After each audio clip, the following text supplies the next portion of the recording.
Hello everyone, this is Sudhir and welcome to our YouTube channel. Today we discuss next topic, an interesting topic. Composition of working population. Sorry ये वही topic है बेटा, ये part number 2 है, पर part number 1 हम discuss कर चुके हैं, ये पार्ट नंबर 2 है हमारा। और हम पढ़ रहे थे पार्टिसिपेशन रेट।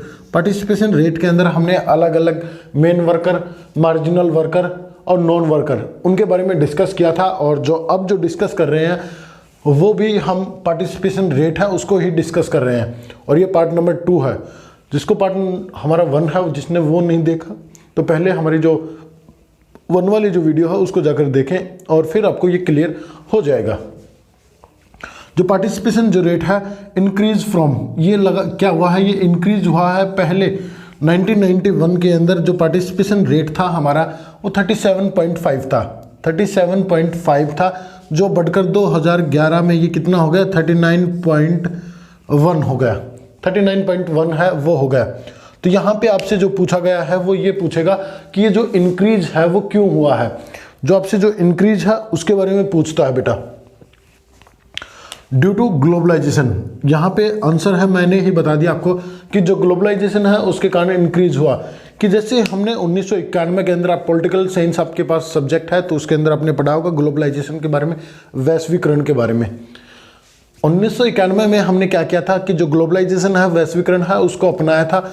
और जैसे ही हमने उसको अपनाया था तो जो विदेशी जो कंपनियां थी वो हमारे देश के अंदर आई और उन्होंने धीरे धीरे अपनी जो कंपनियां वो स्थापित की और व्यापार करने के लिए, और व्यापार भी किया हमारे देश में, और जो लोग हैं उनको भी जो रोजगार है वो प्रोवाइड किया। तो जो मेन है वो है ग्लोबलाइजेशन। हर एक स्टेट के अंदर, every state and union territory, जो पार्टिसिपेशन रेट है वो अलग अलग हमें देखने को मिलता है, एक दूसरे से बिल्कुल अलग है। जैसे यहाँ पे मैं बात करूँ 25.3 इन लक्षद्वीप, लक्षद्वीप के अंदर जो पार्टिसिपेशन जो रेट है वो हमने 25.3% देखने को मिलता है। और जबकि मिजोरम के अंदर हमें जो देखने को मिलता है वो मिलता है 52.6%। ये है हमें देखने को मिलता है किसके अंदर, मिजोरम के अंदर। फिर आगे बात करते हैं कि जो 16 स्टेट ऐसे हैं, ये पॉइंट इंपॉर्टेंट है, 16 स्टेट और 2 यूनियन टेरिटरी ऐसी हैं जिनका हाइयर है, जो पार्टिसिपेशन रेट है वो क्या है, हाइयर है देन द नेशनल एवरेज। जो नेशनल जो एवरेज है उससे भी हाई है। नेशनल एवरेज कितना है हमारा, 39.1%। तो हमारे 16 स्टेट, 16 स्टेट और 2 यूनियन टेरिटरी ऐसी हैं जो नेशनल एवरेज से भी ज़्यादा हैं। उनमें क्या देखने को मिलता है, हमें ज़्यादा पार्टिसिपेशन रेट है वो हमें ज़्यादा देखने को मिलता है 16 स्टेट और 2 यूनियन टेरिटरी के अंदर। आगे बात कर रहे हैं कि 12 स्टेट ऐसे हैं, 12 स्टेट और 5 यूनियन टेरिटरी ऐसी हैं बेटा जिसके अंदर lower participation rate than the national average, जो नेशनल एवरेज से भी कम हमें देखने को मिलते हैं। तो यहाँ तक क्लियर हुआ होगा। मैं हायर के एग्जाम्पल यहाँ पे लिख रहा हूँ बेटा। हायर के जैसे है Delhi, UP, Punjab, Assam, Tripura, Bihar, West Bengal, UK, Chandigarh, Goa, Jharkhand और उड़ीसा। ये ऐसे स्टेट और यूनियन टेरिटरी हैं जिनके अंदर हमें हायर पार्टिसिपेशन जो रेट है वो देखने को मिलता है। तो ये जो आपको जो भी पार्टिसिपेशन रेट था उसके बारे में जो पूरा जो टॉपिक है वो क्लियर हुआ। हमने पिछली वीडियो के अंदर भी डिस्कस किया था कि जो हम पार्टिसिपेशन जो रेट है वो हम मेल और फीमेल का सेपरेटली भी काउंट कर सकते हैं। उसको भी जो काउंट है वो किया जाता है सेपरेटली।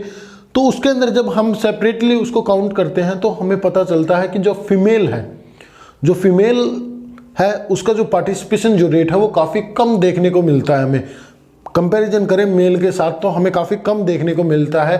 तो ऐसा क्यों है, कारण क्या है, उन कारणों पे आपसे पूछ सकता है, आपके उन कारणों पर आपसे जो भी सजेशन है वो मांग सकता है। तो जो सारे के सारे जो सजेशन हैं, जो पॉइंट हैं वो मैंने लिखे हैं। इनके अलावा और भी जो पॉइंट है वो हो सकते हैं, आप अपने विचारों के साथ उनको लिख सकते हैं। जो फीमेल जो पार्टिसिपेशन जो रेट है वो लो है, और लो होने के कारण क्या हैं वो डिस्कस करेंगे। पहला है ज्वाइंट फैमिली। जो ज्वाइंट फैमिली है वो मेन कारण है। महिलाओं को इजाज़त है वो नहीं दे पा, उन्हें इजाज़त है वो नहीं मिल पाती। जो बड़े बुजुर्ग हैं वो इस चीज़ के लिए उनको अलाउ है, वो नहीं करते।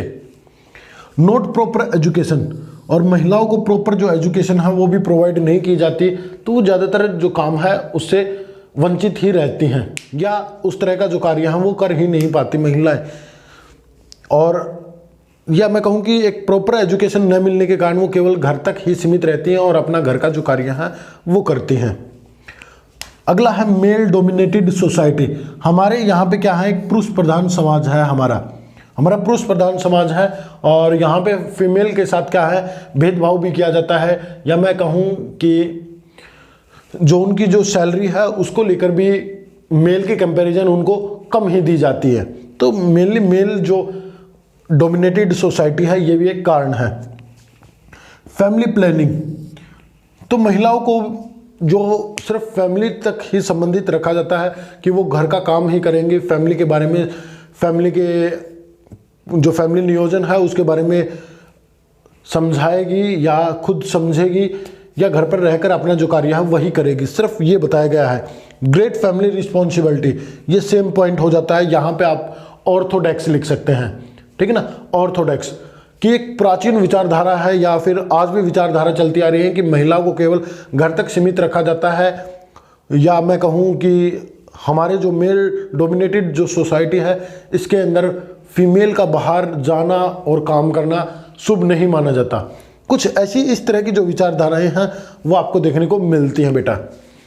तो ये जो टॉपिक था हमारा वो कंप्लीट हुआ। अब जो नेक्स्ट टॉपिक है उसको डिस्कस करेंगे नेक्स्ट वीडियो में, नेक्स्ट टॉपिक के साथ हम मिलेंगे आपको, और लगभग इसकी 2 वीडियो और बनेंगे इस चैप्टर से, और हमारा जो चैप्टर है वो कंप्लीट हो जाएगा। इसके MCQ, मोस्ट इंपॉर्टेंट क्वेश्चन और जो मैप है वो मैं सभी पहले ही अपलोड कर चुका हूँ, आप वहाँ से जाकर देख सकते हैं। आपकी जो भी प्रॉब्लम है उनको मैंने सॉर्ट आउट भी करने की कोशिश की है। तो आपसे रिक्वेस्ट है, जो भी आपको कुछ डाउट लगे तो आप मुझे कमेंट करके बता सकते हैं। मैं नेक्स्ट वीडियो के अंदर आपकी जो प्रॉब्लम है उनको सॉर्ट आउट करने की कोशिश करूँगा। जब तक के लिए आप अपना ध्यान रखें, घर पे रहें, सुरक्षित रहें और अपनी पढ़ाई को जारी रखें। और thank you and thank you very much.